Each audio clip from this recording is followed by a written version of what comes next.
Be scared, be very, very scared.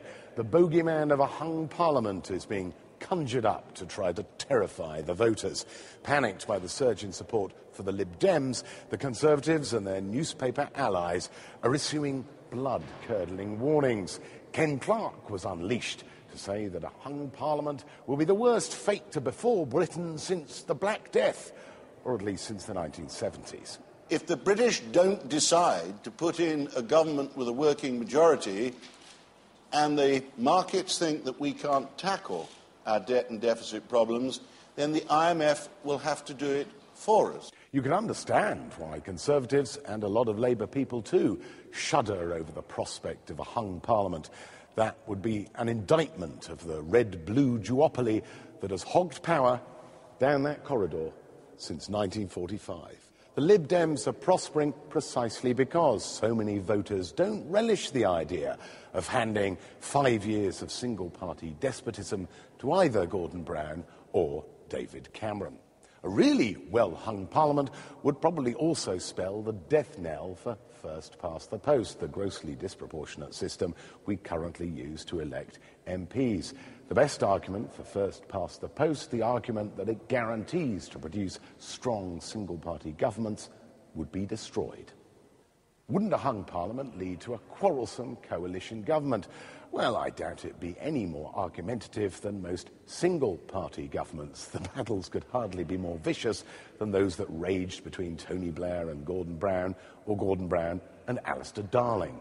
Is it really so scary to imagine that two parties might be forced to work together? When our nation was in gravest peril during World War II, Winston Churchill led a coalition government to victory. In Europe, they're the norm. Germany has more than 50 years' experience of being governed by coalitions. Germany has been as stable, if not more so, than Britain. It's also enjoyed rather better economic growth.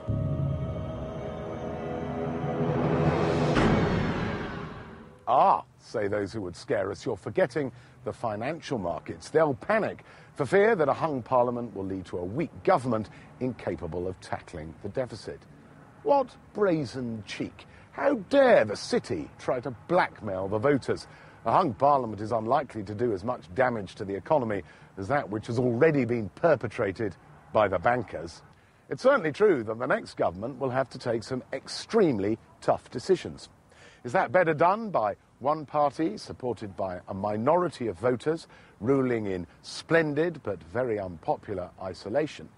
Isn't it likelier there'll be more public consent for painful measures if they're introduced by more than one party in a more representative and legitimate government that has the support of a wider range of voters and many more of them? So, who's afraid of a hung parliament? Not actually the British people. They don't scare so easy. Opinion polls suggest that many voters want a hung parliament. Some polls suggest that as many as half of voters actively desire to deny absolute power to any one single party.